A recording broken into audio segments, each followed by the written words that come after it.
भारतम् अद्वैतामृतवर्षिणीं भगवतीम् अष्टादशाध्यायिनीम् अम्ब त्वामनुसन्दधामि भगवद्गीते भवद्वेषिणी यं ब्रह्मा वरुणेन्द्ररुद्रमरुतः स्तुन्वन्ति दिव्यैस्तवैः वेदैः साङ्गपदक्रमोपनिषदैर्गायन्ति यं सामगाः ध्यानावस्थिततद्गतेन मनसा पश्यन्ति यं योगिनो यस्यान्तन्न विदुः देवाय तस्मै नमः यस्यान्तन्न विदुः देवाय तस्मै नमः।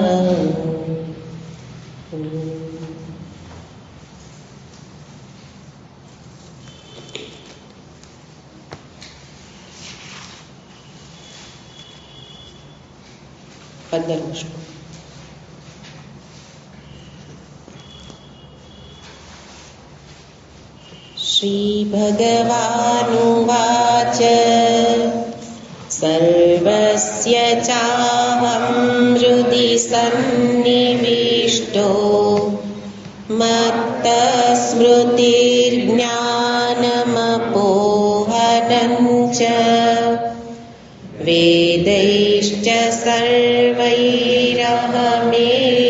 वेद्यो वेदान्तकृत् वेदविदेव चाहम् द्वाविमौ पुरुषौ लोके क्षरश्चाक्षर एव च क्षरः सर्वाणि भूतानि कूटस्थोऽक्षर उच्यते उत्तमः पुरुषस्त्वन्यः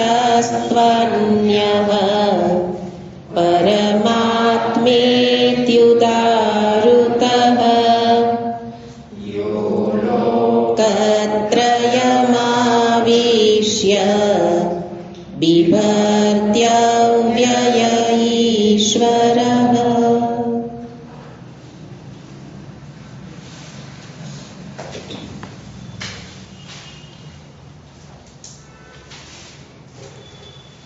ભગવાન સમગ્ર દેખાતા જગતનો આધાર લઈ અને એમાં જ વ્યાપ્ત થઈને રહેલા પરમાત્માને ઓળખાવે છે અને એના માટે આ શ્લોકોનો પ્રારંભ કરે છે કે જે આગળ વિભૂતિઓનું વર્ણન કર્યું એ તો માત્ર કોઈક સ્થાનમાં એના દર્શન માટે છે. સર્વવ્યાપકનું દર્શન થતું નથી તો કોઈક સ્થાનમાં દર્શન કરું, પણ હવે બતાવે છે વાસ્તવમાં હું કેવો છું. તો એના માટે 16મા શ્લોકથી દર્શાવ્યું, હું ક્ષર અને અક્ષરથી પર છું. પેલા અક્ષર અક્ષરને દર્શાવતા કહ્યું કે હું ક્ષરથી અન્ય અક્ષરથી પણ પર છું. એટલે કે કાર્ય કારણ જગત, કાર્ય કારણ જગત એટલે કે કાર્ય અને કારણથી પરમાત્મા અન્ય છે. અન્ય શબ્દ આવે ત્યારે આપણે તરત એક ત્રીજી કલ્પના કરીએ કે બેથી ત્રીજો, પણ અન્યનો અર્થ કર્યો વિલક્ષણ. અન્ય છું એનો અર્થ એનો પ્રતિયોગી નથી. પ્રતિયોગી એટલે વિરોધી. બે કરતા ત્રીજો એમ પ્રતિયોગી રૂપે અન્ય શબ્દનો અર્થ નથી, પણ અન્યનો અર્થ તેમાં છું પણ તેનાથી કંઈક વિશેષ છું.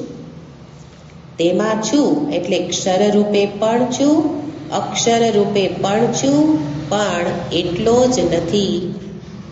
એને કહેવાય કાર્ય કારણ જગતથી પર છું. તો એ રીતે અન્ય શબ્દને દર્શાવતા આગળ એટલે સમગ્ર જગતનો આધાર કે જેમાં બે વસ્તુ જ રહેલી છે, ક્ષર અને અક્ષર, અને એના માટે અહીંયા કહ્યું એનાથી પર છું. તો અન્ય માટે આપણે વિસ્તારથી અર્થ જોયો જ છે. તો ક્ષર અક્ષરથી પરનો અર્થ શું થાય?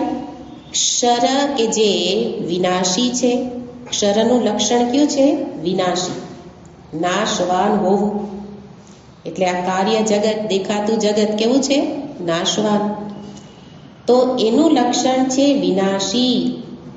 એ વિનાશી લક્ષણ વાળો હું નથી, અવિનાશી છું. અન્યનો અર્થ આ રીતે આપણે સમજવો પડે. અને અક્ષરનો અર્થ શું છે? કૂટસ્થ, અવ્યય એવો શબ્દ પ્રયોગ કર્યો, પણ એ પણ પરમ નિત્ય નથી.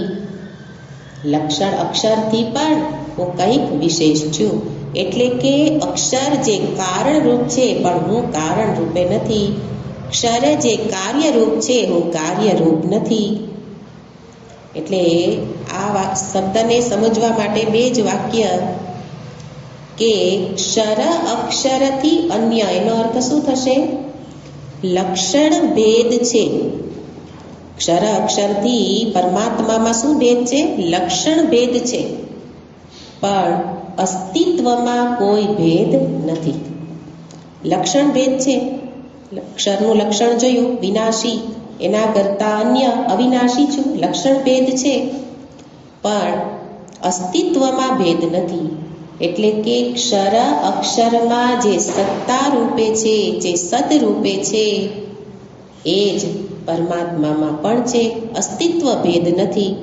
એ રીતે અહીંયા અન્ય શબ્દને જોવાનું. એટલે કેવું હોય તો કહેવાય કે એક અખંડ સત્તામાં જ બધું જ વ્યાપ્ત થઈને રહેલું છે. સત્તા કેટલી છે? અસ્તિત્વ ભેદ નથી. એટલે ત્રણ સત્તા નથી. ક્ષર પણ છે, અક્ષર પણ છે, અને પરમાત્મા પણ છે. એ ત્રણેયમાં જે છે એને કહેવાય અસ્તિત્વ. એટલે આ 4 શ્લોકો છે ને, એ તો પરમ વેદાંતનો સિદ્ધાંત જ બતાવે છે. એટલે અહીંયા બતાવે છે કે અસ્તિત્વ ભેદ નથી. એટલે પેલું જે છે હોવાપણું, એમાં ભેદ નથી. એટલે કે ત્રણેયમાં સત્તા એક અખંડ છે. એક અખંડ સત્તામાં બધું જ વ્યાપ્ત થઈને રહેલું છે. એ રીતે ક્ષર અક્ષરથી હું અન્ય છું. તો શબ્દ પ્રયોગ શ્લોકમાં કરેલો હતો. ઉત્તમ પુરુષ તુ અન્ય. અન્ય છે કોણ છે? તો એનું નામ બતાવ્યું ઉત્તમ પુરુષ. એને ઉત્તમ કેમ કહ્યું? તો આપણે ઘણી વાત કરીએ એના વિશે, પણ આ બધી આપણે એની સમરી સારાંશ રૂપે જોઈએ છીએ. ઉત્તમતા કઈ રીતે છે? એક તો એ અસંગ હોવાથી ઉત્તમ છે. પરમાત્મા કે જે ઉત્તમ પુરુષ કહ્યા, એ કેવા છે? એ અસંગ છે. એટલે કે આપણી ભાષામાં કહીએ તો બધાથી અલગ રહે છે. અસંગ એટલે અલગ રહે. અલગ રહેવાપણું એ જ એની ઉત્તમતા છે. એને અલગ રહેવું. ક્યાં અલગ રહેવું? બધામાં હોવા છતાં પણ કોઈને છોડીને ગયેલા નથી. આપણે તો અલગ રહેવા જઈએ તો છોડીને જઈએ.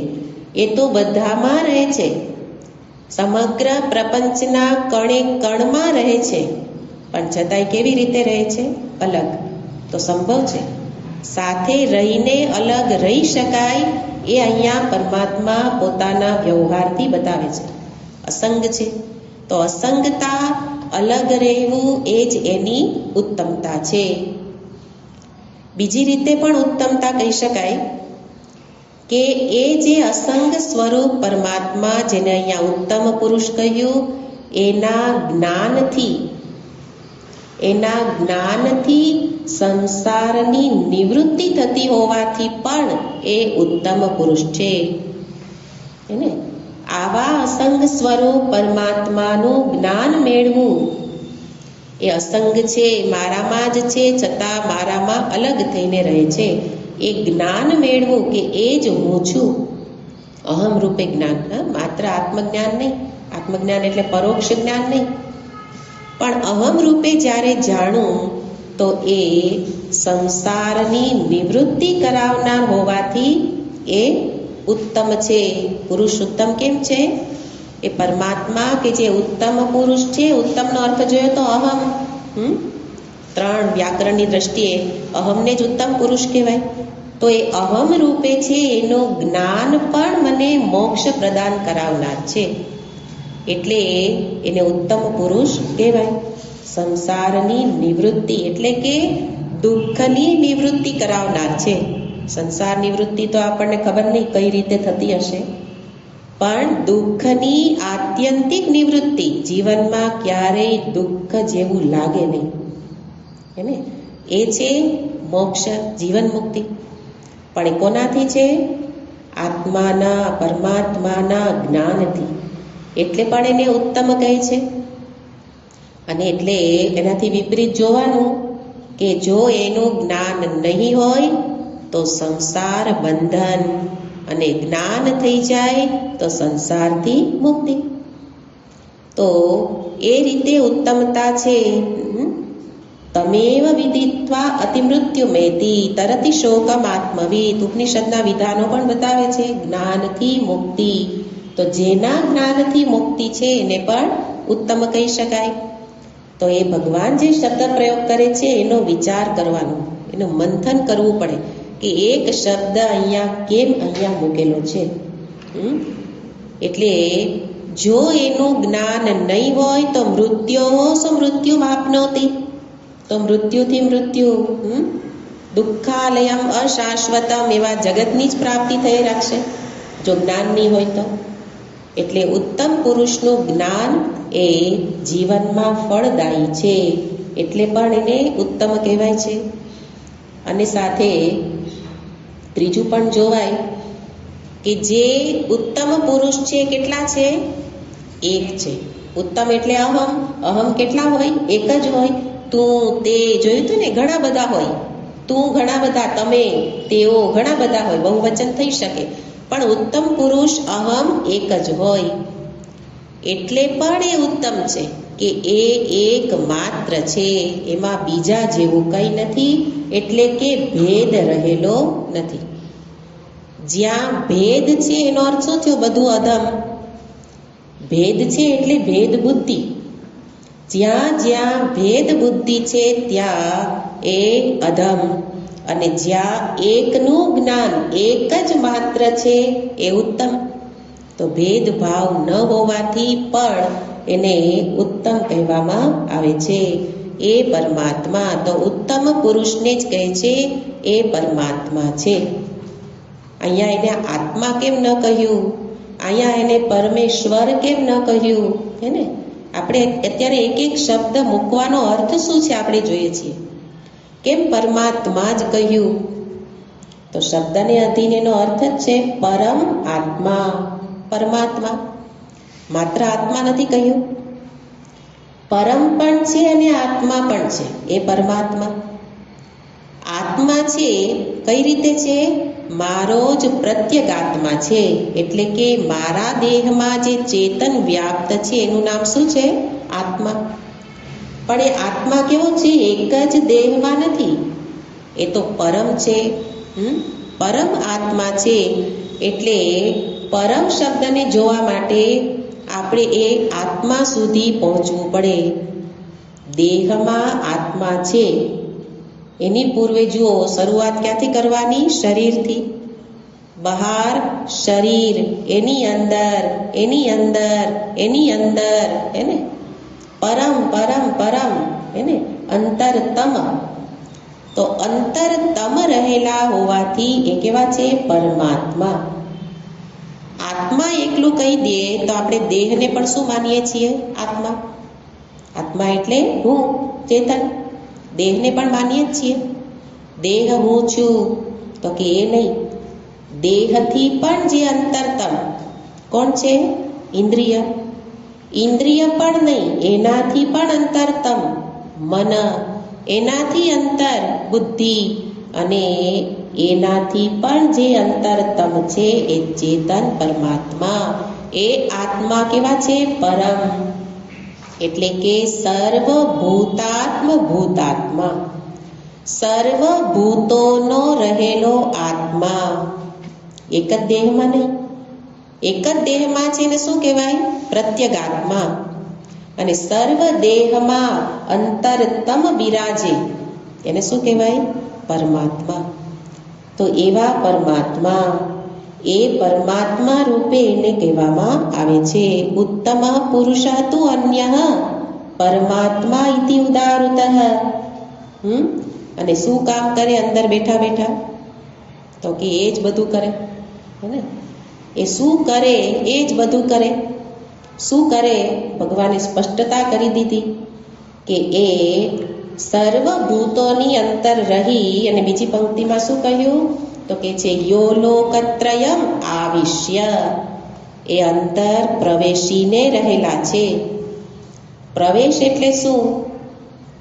સર્વવ્યાપકનો પ્રવેશ તો સંભવ નથી, હે ને? પ્રવેશ તો ક્યાં થાય? જ્યાં હું ન હોઉં એમાં મારે જવાપણું બાકી બચે.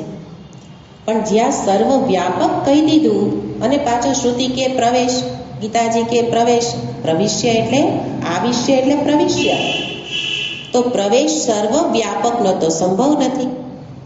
તો પ્રવેશનો અર્થ શું? એ પહેલેથી જ છે, પણ પ્રવેશનો અર્થ થશે જ્યાં બેઠો છે ત્યાં તાદાત્મ્ય કરી લેવું, એનું નામ પ્રવેશ.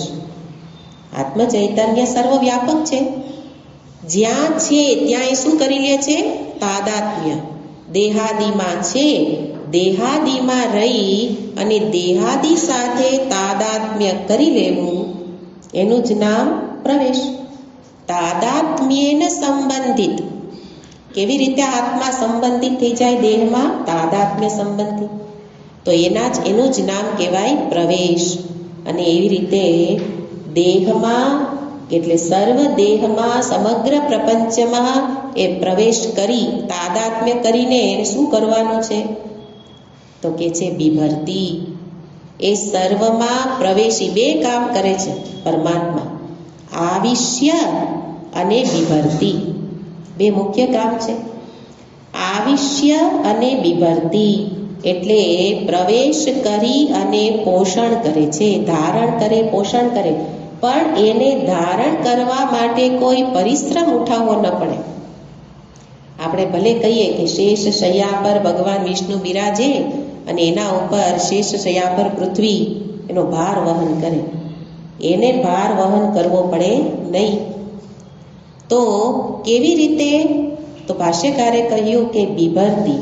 અહીંયા બરાબર જોવાનું છે કે ગયા વખતે આપણે અર્થ કર્યો તો બિભર્તીનો, એનો આપણે વ્યાવહારિક અર્થ કરેલો હતો કે જે સર્વનું પોષણ, રક્ષણ, પાલન કરે. એને યોગક્ષેમમ વહામી, એ શું છે? બિભર્તી. તો ભગવાન ભરણ પોષણ કરે, યોગ અને ક્ષેમનું વહન કરે. એટલે દ્રષ્ટાંત આપણે ઘણી કથાઓ જોઈ, એને અને કહ્યું કે જ્યાં માણસ ન પહોંચે ત્યાં પણ ભગવાન પાલન કરવા પહોંચી જાય. તો એક વ્યાવહારિક અર્થ છે કે યોગ ક્ષેમનું વહન કરવું એ ભગવાન માટે સહજ છે, કરે છે. પણ અહીંયા બિભર્તીનો અર્થ એના કરતાં પણ બીજો લેવાનો છે. પણ એ અર્થ પણ લેવો પડે, કારણ કે પહેલા વ્યવહારમાં જોવું પડે કે કોણ પાલન રક્ષણ કરે છે? તો કે ભગવાન જ કરે છે.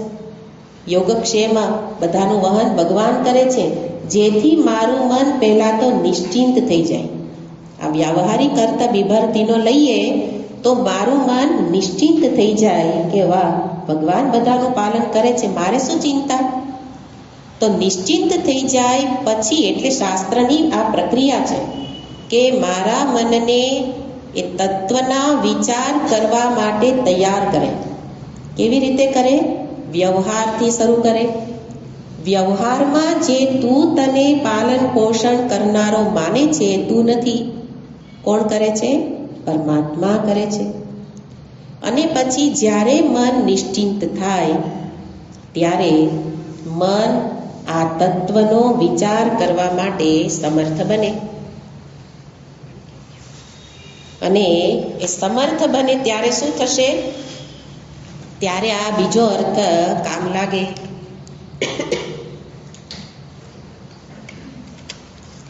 બીજો અર્થ છે સત્તા પ્રદાનેન બિભર્તિ. મૂળભૂત અર્થ અહીંયા એ છે, કારણ કે પરમાત્મા સર્વના આત્મા રૂપે છે. આત્મા રૂપે એ કંઈ કરે તો નહીં, તો કેવી રીતે ભરણ પોષણ કરે? તો કે છે સત્તા પ્રદાનેન. સર્વને સત્તા આપીને, સર્વમાં ચેતન રૂપે રહીને એ શું કરે છે? સર્વનું ભરણ પોષણ કરે છે. અને આપણે પણ ભરણ પોષણ કોકનું ક્યારે કરીએ? પહેલા મારા દેહમાં ચેતન હોય તો ચેતન રૂપે સત્તા એટલે હોવાપણું એનું છે એ જ શું છે? સર્વનું પાલન પોષણ. એટલે અહીંયા મૂળ તાત્વિક અર્થ છે, પણ પહેલા વ્યવહારમાંથી મનને બહાર કાઢે તો એ આ સત્યને ઓળખી શકે.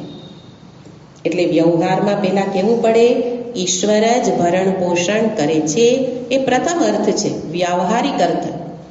અને બીજો તાત્વિક અર્થ કયો છે કે ઈશ્વર કેવી રીતે ભરણ પોષણ કરે? સત્તા, અસ્તિત્વ, હોવાપણું આપીને, પ્રદાન કરીને. એટલે સત્તા પ્રદાનેન એટલે જેવી રીતે દ્રષ્ટાંત છે રજ્જુમાં સર્પ. સર્પ એનું ભરણ પોષણ કોણ કરે છે? રજ્જુ, હે ને? સર્પ દેખાતો સર્પ જે બ્રહ્મ છે, પેલો સર્પ નહીં, પણ આપણે જે રજ્જુમાં દેખાતો બ્રહ્મ, જે ભ્રામક સર્પ, એનું ભરણ પોષણ કોણ કરે છે? રજ્જુ. કેવી રીતે કરે? રજ્જુ છે તો સર્પ છે. પછી એ સર્પ જાડો પાતળો લાંબો ટૂંકો દેખાતો હોય એ પણ કોના કારણે છે? રજ્જુના કારણે છે. તો એ રીતે રજ્જુ માત્ર હાજર રહી અને સર્પને દેખાડે, અને એમાં આ જે કંઈ આપણને બીજા ભ્રમ દેખાય એ બધા પણ કોના કારણે છે? રજ્જુને કારણે. એવી રીતે દેખાતું સમગ્ર પ્રપંચ એ પણ સત્તા પરમાત્માની છે, એટલે સમગ્ર જગત દેખાય છે, એટલે સમગ્ર જગત દોડતું ધમધમતું દેખાય છે, હે ને? આવે છે, જાય છે. આ બધું કોના કારણે છે? એના અધિષ્ઠાન પરમાત્માને કારણે. તો એવી રીતે અહીંયા બિભર્તિનો અર્થ આ રીતે, જેમ રજ્જુમાં સર્પ, પ્રતીયમાન સર્પ રજ્જુને કારણે છે, એવી જ રીતે પ્રતીયમાન પ્રપંચ એ દેખાતા પ્રપંચને અધિષ્ઠાન એ સત્તા ચેતનની છે, માટે છે. પણ મારી દ્રષ્ટિમાં મને સર્પ દેખાય છે તો કે કોણ ભરણ પોષણ કરે છે? રજ્જુ. એવી રીતે મને આ જગત દેખાય છે તો કેવું પડે કે કોણ બધું કરનાર છે? પરમાત્મા. એટલે જેની દ્રષ્ટિ જગત ઉપર હોય એને આ બધું સમજાવવું પડે. પણ મારી દ્રષ્ટિમાં જગત છે, જગત સત્ય છે, એટલે મને કહેવું પડે કે સત્યતા તો પરમાત્માની છે. એ રીતે અહીંયા બિભર્તિ, એ રીતે ભરણ પોષણનો અર્થ લેવાનો. તો બિભર્તિ અને પ્રવિશ્ય, એ રીતે યો લોકત્રયમ આવિશ્ય બિભર્તિ અવ્યય ઈશ્વર. પણ એમાં એની અંદર કોઈ પરિવર્તન થતું નથી. સૃષ્ટિનું આ રીતે સત્તા પ્રદાનથી એ ભરણ પોષણ કરે, પણ સૃષ્ટિ જાય, સૃષ્ટિ પ્રગટ થાય ત્યારે પણ પરમાત્મામાં કોઈ પરિવર્તન આવતું નથી. એટલે એને શું કહેવાય? અવ્યય. એટલે અહીંયા અવ્યય શબ્દ મૂકવાનો અર્થ છે કે એ કારણ રૂપે રહેલા નથી. જો કારણ રૂપે કહેશો તો કારણ એ વિકારી બની જશે, પરિણામી બની જશે માયાની જેમ. પણ કારણ રૂપ એ નથી, એટલે અધિષ્ઠાન રૂપ કારણ છે. કારણ કેવું હોય તો કેવું કહેવાય? અધિષ્ઠાન રૂપે કારણ છે. એટલે અહીંયા અવ્યય શબ્દ પ્રયોગ કરવામાં આવેલો છે. તો કોઈ પરિવર્તન વિના જ આ બધું ચાલે છે. સમગ્ર સંસાર ચક્ર, સૃષ્ટિ પરંપરા કેવી રીતે? પરમાત્મા એવા ને એવા જ છે, કોઈ પરિવર્તન એમાં નથી. અને અવ્યય રહી અને બધાનું ભરણ પોષણ કરે છે. એ એકને જ માટે શક્ય છે, જે ઈશ્વર હોય. એટલે શું કહ્યું? અવ્યય ઈશ્વર. ઈશ્વર માટે જ આ સંભવ છે. આપણે ભરણ પોષણ કરીએ તો આપણા ચિત્તમાં ઉથલ પાથલ થાય જ. મારામાં પરિવર્તન આવે પછી જ હું કંઈ સર્જન કરી શકું. એવી રીતે પ્રલય કાળે પણ મારામાં વિક્ષેપ ઉત્પન્ન થાય જ છે. પણ પરમાત્મા જે ઈશ્વર હોય, જે સ્વામી છે, દેહાદિ ઉપર જેનું નિયંત્રણ છે, એ ઈશ્વર, એ જ અવ્યય રહી અને સમગ્ર સૃષ્ટિને વિભરતી ધારણ કરી શકે. એટલે આ એક એક શબ્દ આગળના શબ્દ માટેનું કારણ છે. એને પ્રવિશ્ય, આ પ્રવેશ કરીને શું કરે? વિભરતી. વિભરતી ધારણ પોષણ કરે. કેવી રીતે કરે? અવ્યય રહીને. પણ એવું કેવી રીતે? કારણ કે ઈશ્વર છે. તો ભગવાનના શબ્દ એકબીજા સાથે જોડાયેલા છે. આપણે તો સીધું શબ્દ પ્રયોગ કરી અને બોલી જતા હોય ને, શ્લોકો બોલીએ, અર્થ પણ કદાચ સમજી લઈએ, પણ એની વચ્ચેનું જે આ જોડાણ, લિંક છે, એ ખબર હોય નહીં. એ રીતે આ શ્લોક બતાવે છે કે દેહાદિમાં જ છે, પ્રપંચમાં જ વ્યાપ્ત છે, પણ એનાથી અલગ છે, અસંગ છે. અસંગ હોવા છતાં પણ એ બધું જ કરે છે. અવ્યય હોવા છતાં પણ એ ધારણ પોષણ કરે છે. આ અર્થ વેદાંતની અંદર આ પ્રકારનો જ અર્થ છે. પણ શ્રીધર સ્વામી, જે આપણે ગયા વખતે એમના જીવન વિશેની વાત કરેલી, ભાગવતના ટીકાકાર કહેવાય છે. શ્રીધર સ્વામી આ શબ્દ પ્રયોગ જે ક્ષર અને અક્ષર, એ જાણવા માટે આપણા માટે પણ ઉપયોગી છે. એ અર્થ પણ જીવનમાં ઉપયોગી છે. એ અર્થમાં એ થોડુંક એક અક્ષરનો અર્થ, ક્ષર અક્ષરના અર્થને બદલાવે છે. એ કહે છે કે ક્ષર અક્ષર એટલે શું? આપણે શું કહ્યું? વેદાંતની અંદર કહે છે ક્ષર એટલે કાર્ય જગત અને અક્ષર એટલે કારણ જગત. જ્યારે શ્રીધર સ્વામી કહે છે બધું જ કાર્ય કારણ જગત એ બધું જ ક્ષર છે. ક્ષરમાં એ સમગ્ર પ્રપંચને લઈ લે છે. જેને ગીતાજીમાં શબ્દ પ્રયોગ કરેલો 7મા અધ્યાયમાં અપરા પ્રકૃતિ, બે પ્રકૃતિ કઈ હતી? અપરા અને પરા. એ અપરા પ્રકૃતિ કે જે કાર્ય કારણ રૂપા છે, એ બધાને શેમાં લઈ લે છે? ક્ષર. અને અક્ષર, અક્ષરનો અર્થ કરે છે જીવ. આ બધા જે જીવો છે એ કોણ છે? અક્ષર છે. એની પાછળ પણ એને વિચાર કરેલો છે. કેમ અક્ષર કહ્યું છે? એ જીવ એટલે માને છે, જેમ આપણા વેદાંતની અંદર પણ એ એક જીવવાદ બતાવવામાં આવે છે કે જીવો આટલા બધા છે, પણ વાસ્તવમાં જીવ એક જ છે. અને જીવનો અર્થ જે અંતઃકરણમાં પ્રતિબિંબિત ચૈતન્ય, ચિદાભાસ. પંચદશીનો વિલક્ષણ શબ્દ છે ચિદાભાસ, ચિત્ત પ્રતિબિંબ, એ જીવ. તો બધા જીવો કે જે વાસ્તવમાં એક જ જીવ છે, જે તાદાત્મ્ય કરી લે એને કહેવાય જીવ. તો એને શું કહે છે? એ અક્ષર. અક્ષર કેમ કહ્યું? કારણ ભગવાને શબ્દ પ્રયોગ આગળના શ્લોકમાં કર્યો તો કૂટસ્થ. અક્ષર કેવું છે? કૂટસ્થ, અવ્યય, હે ને? તો અક્ષર માટે પણ હતો અર્થ શબ્દ પ્રયોગ. એવી જ રીતે જીવ પણ કેવા છે? કૂટસ્થ, અવ્યય. એટલે નિત્ય છે, પણ કેવું નિત્ય? પ્રવાહ નિત્ય. એટલે 6 અનાદિમાં જીવ પણ કેવો છે? અનાદિ. અનાદિ માયયા સુપ્ત, ત્યાં પણ જીવને શું કહી દીધું? જીવ અનાદિ છે. અનાદિ કાળથી જીવ સૂતેલો છે માયાની અંદર. તો અનાદિ માયયા સુપ્ત, તો અનાદિ હોવાથી એમ માયાને પણ આપણે શું સમજાતા? અક્ષર રૂપે માયાનો અર્થ કર્યો તો ત્યારે પણ શું કહ્યું હતું? એ પણ અનાદિ છે. એટલે કે પ્રવાહ નિત્ય છે, દીર્ઘકાળ સુધી રહેનારી છે. પણ સાથે કહ્યું હતું કૂટસ્થ, જીવ પણ કૂટસ્થ જ છે. કૂટસ્થનો અર્થ કરેલો હતો જેમાં છળ કપટ વંચના એને એ બધું રહેલું હોય. તો જીવ પણ કેવો છે? છળ કપટ કરે જ છે.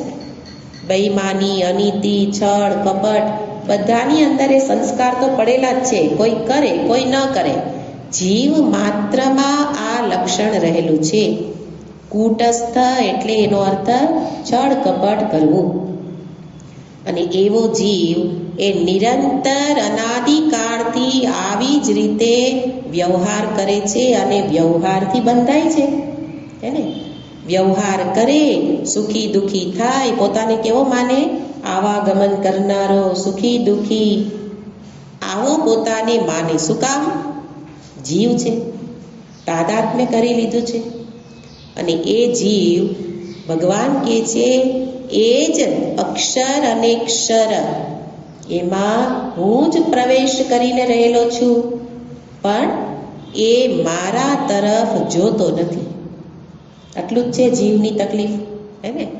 જીવ પોતાને એક અંતઃકરણમાં પરિચ્છિન્ન માની લીધો. પરિચ્છિન્ન માની લે એ ક્યારેય પુરુષોત્તમ બની શકે નહીં. જીવ પોતાને શું માને છે? પરિચ્છિન્ન. આપણે પોતાને શું માનીએ છીએ? હું તો આટલો જ માનું. તો પરિચ્છિન્ન, જ્યાં સુધી પરિચ્છિન્નતા બુદ્ધિ છે ત્યાં સુધી એ પુરુષોત્તમ બની શકે નહીં. પુરુષોત્તમ થવા શું થવું પડશે? એનાથી અલગ કહ્યું ને, અસંગ ઉત્તમ પુરુષ એ પુરુષોત્તમ. એ રીતે એક જીવવાદમાં આ પ્રકારે અક્ષર રૂપે એ જીવને બતાવે છે. અને પછી એ પોતે એક દેહમાં અંતઃકરણમાં તાદાત્મ્ય કરી અને એમાં જ ફસાય, એમાં જ રડે, એને એમાં જ પકડે, એમાં જ ભટકે અટકે, બધું એકમાં જ ચાલે. ક્યાં? એક નાનકડા અંતઃકરણમાં રહી પોતાને કે જે સર્વવ્યાપક છે એને આટલું માની અને પછી એ દેહ સાથે જોડાય, દેહના ધર્મને પોતાના ધર્મ માની લે છે. એ રીતે અહીંયા બતાવે છે કે આ રીતે એક જીવવાદ, અક્ષર, એક જીવવાદ કરતાં પણ અક્ષરનો અર્થ શું કર્યો? આવી રીતે જીવ અર્થ કરે છે. અને એ જ અર્થ એ પણ એ રીતે અર્થ થઈ શકે. અને એમાં જ ઉત્તમ પુરુષ, પુરુષોત્તમ રહેલા છે. કેવી રીતે? અન્ય રૂપે, એનાથી વિલક્ષણ રૂપે. તો એવી રીતે પણ આ અર્થને આપણે જોઈ શકીએ. અને એ રીતે જીવ સર્વનું પાલન પોષણ કરનાર છે. એટલે પરમાત્મા સર્વનું પાલન પોષણ કરે છે, પણ જીવ તાદાત્મ્ય કરી અને માની લે છે કે મેં કર્યું. તો એવી રીતે પણ ક્ષર અક્ષરનો અર્થ થશે. બારી બંધ કરી. પ્રપંચ એટલે જગતનું અધિષ્ઠાન રૂપે એના પરમાત્મા ગણાય. બીજી વાંચ્યું હતું બધા વશિષ્ઠ ઋષિ કહે છે કે જગત, સમગ્ર જગતથી મનનું કારણ છે. એ થોડું ઓછો છે એવું લાગે. અહીંયા એ અર્થ નથી. મનનું કારણ એ જ્યારે મનને વિશે સમજાવવામાં આવે ત્યારે મનનું કારણ છે એટલે મન સાથે તાદાત્મ્ય કરી લેશો તો પછી તમને કોઈ નવું જગત દેખાશે. પણ અધિષ્ઠાન ઉપર દ્રષ્ટિ હશે, દ્રષ્ટિ બદલવાની. ભગવાન કૃષ્ણ પણ અહીંયા ઓળખાણ એટલી જ કરાવે છે કે તારી દ્રષ્ટિ આ કૃષ્ણના દેહ ઉપર હશે તો તું એટલો જ એક કૃષ્ણને જ ભગવાન માનીશ. પણ એ કૃષ્ણના અધિષ્ઠાનની ઓળખ એટલે પોતાની ઓળખાણ કે કૃષ્ણ રૂપે હું કેવો છું, તો અધિષ્ઠાન ઉપર દ્રષ્ટિ કરીએ તો ઉત્તમ પુરુષ છું, પુરુષોત્તમ છું. અને મન ઉપર દ્રષ્ટિ છે તો મને મનને અધીન બધું દેખાશે, જગત દેખાશે. એટલે અધિષ્ઠાન પર દ્રષ્ટિ લઈ જવા માટે અહીંયા બતાવે છે. તો એ રીતે અહીંયા આ શ્લોકનો અર્થ દર્શાવ્યો કે એવા ઉત્તમ પુરુષ પરમાત્મા એ ક્ષર અક્ષરથી અન્ય છે અને એ જ સર્વનું પોષણ પાલન કરે છે એવું બતાવી અને હવે કહે છે કે કારણ કે હું ઉત્તમ પુરુષ છે એથી મારું સાચું નામ કયું છે? તો કહે છે પુરુષોત્તમ. કારણ કે હું ઉત્તમ પુરુષ છું એટલે મારું નામ ઉલટાવી નાખો, પુરુષ ઉત્તમ, પુરુષોત્તમ એ મારું સાચું નામ છે. અર્જુન, તું મને કૃષ્ણ રૂપે ઓળખે છે પણ મારું સાચું નામ કયું બતાવું? પુરુષોત્તમ. અને આપણે વ્યવહારમાં નામ પાડતા હોય પણ પછી એનો અપભ્રંશ કરીને શું કહી દઈએ? પરસોત્તમ. પરસોત્તમ કહીએ ને, પરસોત્તમ નથી, એનું નામ શું છે? પુરુષોત્તમ છે. તો બહુ સરસ મજાનું નામ પણ આપણે એને પરસોત્તમભાઈ કહીએ. તો ભગવાન કહે છે આ સાચું નામ છે. તો કે એ સાચું નામ જાણવાથી શું? ભગવાન કે એ જાણે એ જ સાચું જાણે છે. મને કૃષ્ણ રૂપે ઓળખે એ સાચું જાણતો નથી. એટલે સાચું જાણવા માટે પોતાની વાસ્તવિક ઓળખાણ કે છે હું આવો છું. અને એ રીતે આગળ બતાવતા કે છે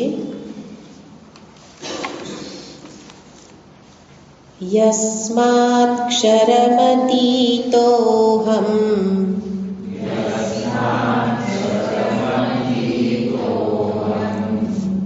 અક્ષરાદપિ ચોત્તમઃ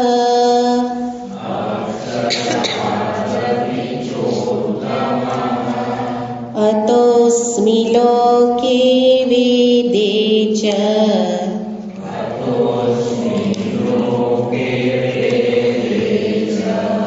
પ્રથિતઃ પુરુષોત્તમઃ.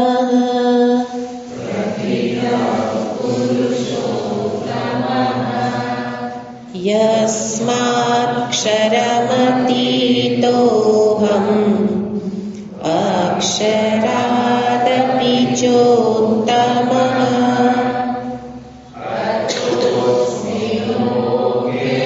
વેદે ચ પ્રથિતઃ પુરુષોત્તમઃ. ભગવાન કે છે યસ્માત. યસ્માત એટલે કારણ કે, જેથી કરીને યસ્માત ક્ષરમ અતીત, કારણ કે હું ક્ષરથી અતીત છું. આગળ ક્ષરની સંખ્યા કેટલી કહી હતી? 23 હે ને, 23 તત્વ કયા હતા. એટલે કે આ 23 તત્વનું બનેલું જગત એનાથી હું અતીત છું. અને બીજું શું કહે છે? અક્ષરાદપિ ચ ઉત્તમ. અને અક્ષર એટલે પેલો 24 માયા, 24મી માયા હે ને, તો એ 24થી હું કેવો છું? ઉત્તમ. એટલે અતીત છું અને ઉત્તમ છું.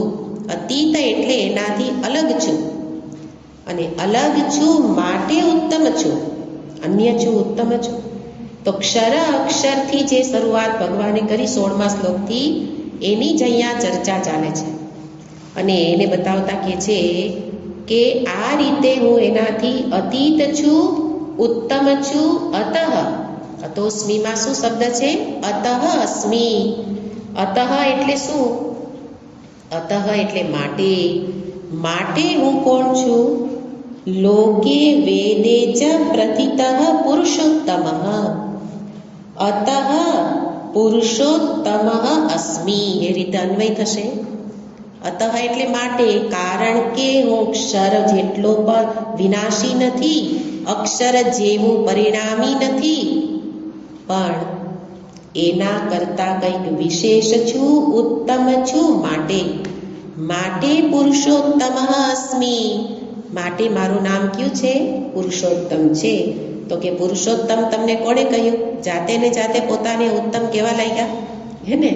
તો કે છે કે નહીં, બધા મને આવું કહે છે. પેલાય કહી દીધું પરમાત્મા ઇતિ ઉદારુતઃ. લોકો મને કેવી રીતે ઓળખે છે?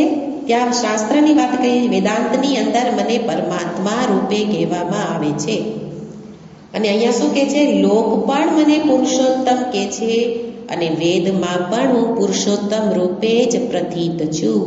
પ્રથિત એટલે પ્રખ્યાત છું, પ્રશંસનીય, લોકો પ્રશંસા સ્તુતિ કઈ રીતે કરે છે? પુરુષોત્તમ રૂપે. તો આપણે ગીતાજી જાણતા નહોતા ત્યારે પણ ભગવાનને ઓળખતા હતા ને કે ભગવાન કેવા છે? પુરુષોત્તમ છે. પુરુષોત્તમ છે એ રીતે આપણે ઓળખીએ છીએ. ભગવાન આ તાત્વિક અર્થમાં નહોતા ઓળખતા, પણ ભગવાનને લોકની અંદર જે ઓળખાણ છે એ સગુણ સાકાર રૂપે પુરુષોત્તમની ઓળખાણ છે. તો લોકની અંદર સોપાધિક પુરુષોત્તમ રૂપે પ્રથિત છું, પ્રખ્યાત છું.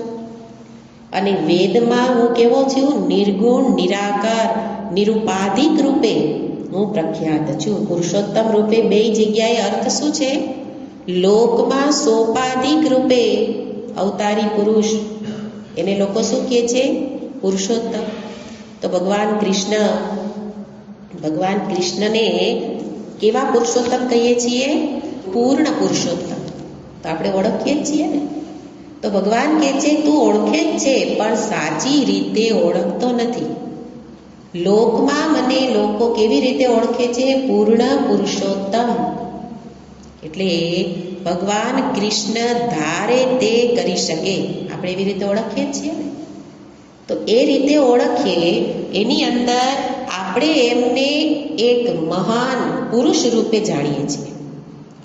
લોકમાં ભગવાનને પુરુષોત્તમ એટલે કોઈક એક મહાન પુરુષ રૂપે, મહાપુરુષ રૂપે જાણીએ છીએ. એ રીતે લોકમાં ને એટલે ક્યાં કહે છે કે સાધવો એ પ્રશંસંતી. પ્રશંસા કેવી રીતે કરે છે? સાધુઓ પણ કરે છે. સાધવ યે પ્રશંસંતી યમ પ્રશંસંતી પંડિતાહ.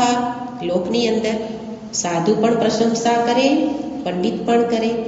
અને કે છે રાજાનઃ પ્રશંસંતી. રાજાઓ પણ જેની પ્રશંસા કરે છે એનું નામ છે પુરુષોત્તમ. તો લોકની અંદર ભગવાન કૃષ્ણની, ભગવાન રામની પ્રશંસા થતી હોય છે. પણ કઈ રીતે? કૃષ્ણ પૂર્ણ પુરુષોત્તમ અને રામ મર્યાદા પુરુષોત્તમ. હે ને? તો રામ મર્યાદા પુરુષોત્તમ રૂપે આપણે ઓળખીએ છીએ. એટલે ત્યાં મર્યાદા કોની જાળવે છે? મનુષ્ય તરીકે મર્યાદા જાળવે છે. મર્યાદા પુરુષોત્તમ એટલે ઓછું બોલવું એવું નહીં, હે ને? મર્યાદા રાખવીનો અર્થ આપણે શું કહીએ? ઓછું બોલે, સંકોચ રાખે, શરમ રાખે, એ અર્થ નથી. પણ મર્યાદા એટલે મનુષ્ય તરીકે કેવી મર્યાદા હોય, કયા સંબંધમાં મારી કઈ મર્યાદા છે. બધા સંબંધોમાં ભગવાન રામ એટલે મર્યાદિત રૂપે રહેલા છે, એમનો વ્યવહાર. એટલે ત્યાં કહે કે વંદે મહાપુરુષમ તમ ચરણારવિંદમ. ત્યાં રામજી માટે કહેવાય છે કે મહાપુરુષના ચરણારવિંદને નમસ્કાર, કે જે પોતાના જીવનમાં હંમેશા મર્યાદા રાખીને રહેલા છે. તો રામજીની સ્તુતિ એ રીતે થાય, કૃષ્ણની સ્તુતિ થાય. અને કૃષ્ણ માટે તો કહેવાય કે એનામાં પૂર્ણતા એટલે બધી પૂર્ણતા છે. કર્મની, જ્ઞાનની, ભોગની ત્રણ પૂર્ણતા હોય. ત્રણેય રીતે કૃષ્ણ પૂર્ણ છે. લોકમાં કેવી રીતે ઓળખાય છે કૃષ્ણને?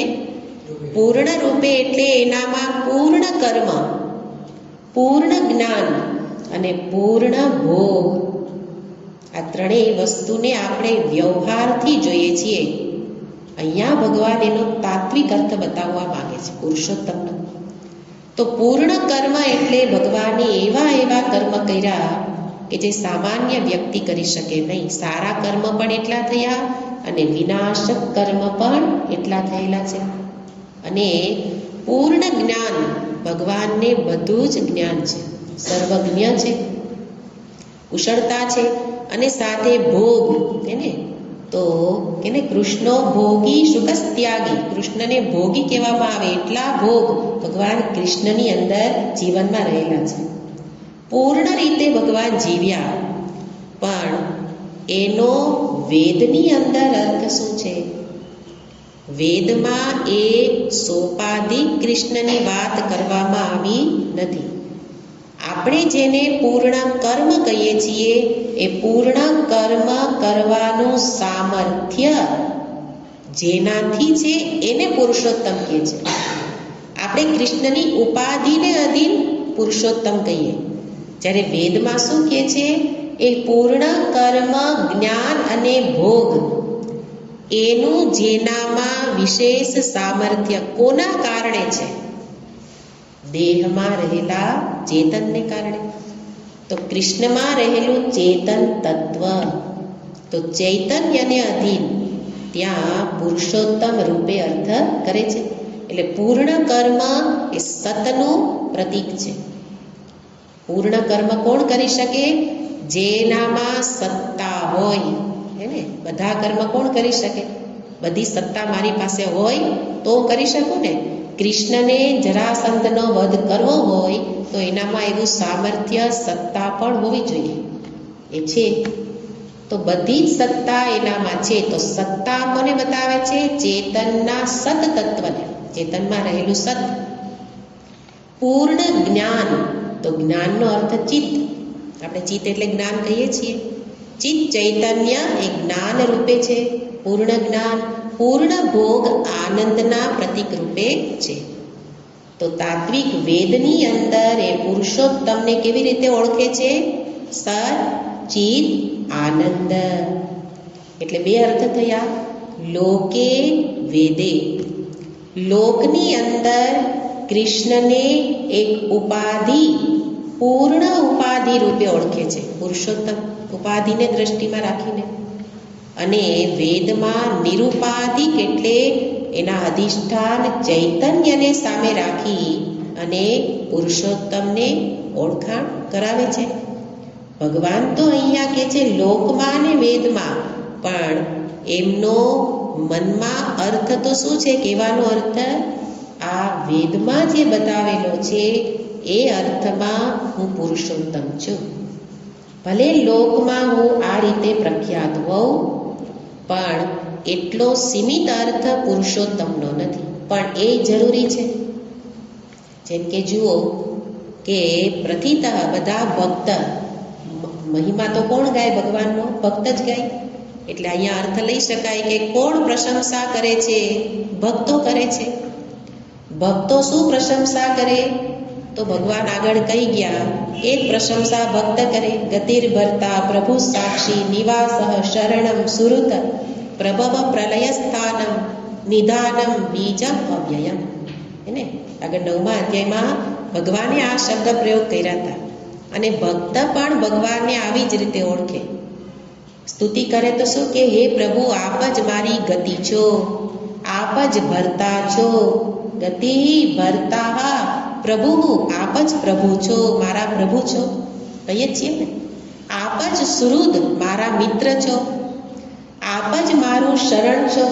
તો એ શ્લોકમાં કહ્યું એ બધું ભક્ત પોતે ભગવાનની સ્તુતિ કરવા માટે લોકમાં ગાય છે. આપ જ યોગ અને ક્ષેમનું વહન કરો છો, તેષામ અહમ સમુદ્ધરતા. તો ભક્ત કે હા, તમે જ ઉદ્ધારક છો. તો ભક્તની ઓળખાણ લોકમાં આ રીતે છે કે પ્રભુ આપ જ આવા છો. અને એ ઓળખાણ પહેલા જરૂરી છે. સીધે સીધું નિર્ગુણ નિરાકાર સચ્ચિદાનંદને પુરુષોત્તમ કહેવાથી લાભ નહીં થાય. અહીંયા તો આ વિદ્યાનું ફળ બતાવવું છે. વિદ્યાનું ફળ પહેલા વ્યવહારથી શરૂ થાય. વ્યવહારમાં ઈશ્વરને માનતા નથી. વ્યવહારમાં પોતે જ ભરતા, હે ને, પોતે જ પોતાની ગતિને નક્કી કરનાર. હમણાં કોઈક વાત કરતું હતું કે રોજ તમે જ કરતા હતા, રોજ પોતાના કર્મને આવી રીતે ઓછા કરતા જાઓ. એને દ્રષ્ટા બનીને જુઓ, એની સાથે જોડાવ નહીં. આ વખતે થોડા કર્મ ઓછા થયા, હવે 2 જન્મના કર્મ બાકી બચ્યા. ગતિ કોણ બની ગયું? હું. હવે મારી ગતિ હું નક્કી કરું. આટલા કર્મ છૂટી ગયા, હજી આવી રીતે રહીશ, આવો વ્યવહાર અસંગ થઈને કરીશ, દ્રષ્ટા બનીને કરીશ. એને તો આ બધી સંપ્રદાયોની અંદર થતી વાતો છે. પણ ભગવાન કે એ બધું તું ક્યાં માથે લઈને ચાલે છે? ગતિ તારી હું છું, ગતિ આપનારો હું છું, કર્મનો સિદ્ધાંત બનાવનારો હું છું, ફલદાતા હું છું. અને તું તારા એક એક કર્મને એમ છોડવા માંગ્યો. એક એક કર્મ તારા છૂટશે? એક છૂટશે ને બે બંધાશે, હે ને? પણ આ બધું અત્યારે એક ખોટી વિચારસરણી ઉત્પન્ન થઈ. હું મારા કર્મને અહીંયા ને અહીંયા જ પૂરા કરી દઉં, બસ દ્રષ્ટા બનીને કર્મ કરો, અસંગ થઈને કરો, શક્ય જ નથી. એટલે વ્યવહારથી પુરુષોત્તમને ઓળખવા પડે. ઈશ્વર ભક્તિ સિવાય નિર્ગુણ નિરાકાર તત્વમાં પ્રવેશ સંભવ જ નથી. ભક્તિ પૂર્ણ માત્રામાં હોય તો ઈશ્વર કૃપાથી જ્ઞાન સહજ થઈ જશે. કર્મ તો જ્ઞાનથી જ મળી જશે. એક એક કર્મને ક્યાં છોડાવવા માંડ્યા? એક એક કર્મ છોડાવતા હે ને આપણે એની સાથે જોડાવું નહીં. જોડાયા વિના કર્મ કરો થઈ જ ન શકે. એટલે કે છે પેલા વ્યાવહારિક લોકમાં મારો મહિમા તું જાણી લે. અને ભક્ત જાણે છે. ભક્ત જાણે કે તમે જ ગતિ છો, તમે જ ભરતા છો, તમે જ સુહૃદ છો. તો આગળ કહ્યું એમ કે ત્યારે ભક્તનું મન નિશ્ચિંત થઈ જશે. યોગક્ષેમ પણ તમે વહન કરો છો, મારો ઉદ્ધારક તમે છો. તો મન નિશ્ચિંત થઈ જાય પછી જ એ નિર્ગુણ નિરાકાર અર્થમાં પુરુષોત્તમને જાણી શકે. એટલે બે શબ્દ પ્રયોગ કર્યા. મુખ્ય અર્થ તો તાત્વિક અર્થ તો નિરુપાધિક અર્થ જ છે, સચ્ચિદાનંદ અર્થ જ છે. પણ પુરુષોત્તમને લોકથી પ્રારંભ કરવો પડે એને એ રીતે અહીંયા બતાવે છે કે એ રીતે ભક્તો પ્રતિતઃ મારું ગાન કરે છે. અને એવી રીતે પ્રતિતઃ પુરુષોત્તમ લોક અને વેદની અંદર હું આ પ્રકારે કેવી રીતે પુરુષોત્તમ છું? તો આગળ બે શબ્દ પ્રયોગ કરે છે. ક્ષરથી અતીત અને અક્ષરથી ઉત્તમ. જે આગળની ચર્ચા આપણે કરી જ છે કે જે ક્ષર એટલે વિનાશી નથી, ક્ષરથી અતીત એનાથી અલગ છે, એનાથી પર છે. એટલે ક્ષર જેવા નથી, વિનાશી નથી. અને અક્ષરથી ઉત્તમ. અક્ષર કે જેને પણ અવ્યય કહેલું હતું, જેને કૂટસ્થ કહેલું હતું, જે કારણરૂપ કહેલું હતું, એટલા જ પરમાત્મા નથી, એનાથી કંઈક વિશેષ છે એટલે ઉત્તમ કહ્યું. એટલે કારણ રૂપે નથી, કાર્ય રૂપે નથી. એ આગળના અર્થને અહીંયા અક્ષર અક્ષર સાથે લઈ લેવાના. અને એ રીતે હું ઉત્તમ પુરુષ હોવાથી હું કેવો, મારું નામ શું બની ગયું? પુરુષોત્તમ. અને આટલી અહીંયા ભગવાને પોતે પોતાનું નામકરણ કર્યું. આ નામકરણ કરવાથી પણ લાભ છે. આગળ ચોથા શ્લોકમાં ફળ બતાવશે જ હવે આના પછીનામાં. પણ અહીંયા આપણે માત્ર એટલો જ અર્થ જોવાનો છે કે વાસ્તવમાં પુરુષોત્તમ કોણ છે. જેને લોકમાં ગાવામાં આવે છે એટલા જ નથી, પણ જે વેદમાં ગાવામાં આવે છે એ એમની સાચી ઓળખાણ છે. નિરસ્ત સર્વોપાધિ, જેનામાંથી બધી જ આગળ શબ્દ પ્રયોગ ભાષ્યકારે કરેલો હતો કે જેમાંથી બધી જ ઉપાધિઓ દૂર થઈ ગયેલી છે, એ નિરુપાધિક પરમાત્મા, એ વાસ્તવિક ભગવાનની ઓળખાણ છે. એ પુરુષોત્તમ, એ સચ્ચિદ આનંદ સ્વરૂપ. એ જ જ્યારે કોઈ ઉપાધિ ધારણ કરે છે ત્યારે એ જે કંઈ મહાન કાર્યો કરે, ખાલી એક પરમાત્મા અવતારી ભગવાન નહીં, પણ જ્યાં જ્યાં પણ આવા કોઈ મહાન કર્મ થતા હોય, કોઈ મહાપુરુષો થતા હોય, તો એ મહાપુરુષ રૂપે પણ વાસ્તવમાં કોણ છે? પુરુષોત્તમ. તો એવી રીતે ભગવાને અહીંયા 15મા અધ્યાયનું નામકરણ પુરુષોત્તમ કેમ કર્યું એને પણ અહીંયા બતાવી દીધું. પણ હજી એના વિશે જે કહેવાનું છે એને આપણે પછી કરીશું. ઓમ પૂર્ણમદ પૂર્ણમિદં પૂર્ણાત પૂર્ણમુદચ્યતે પૂર્ણસ્ય પૂર્ણમાદાય પૂર્ણમેવાવશિષ્યતે.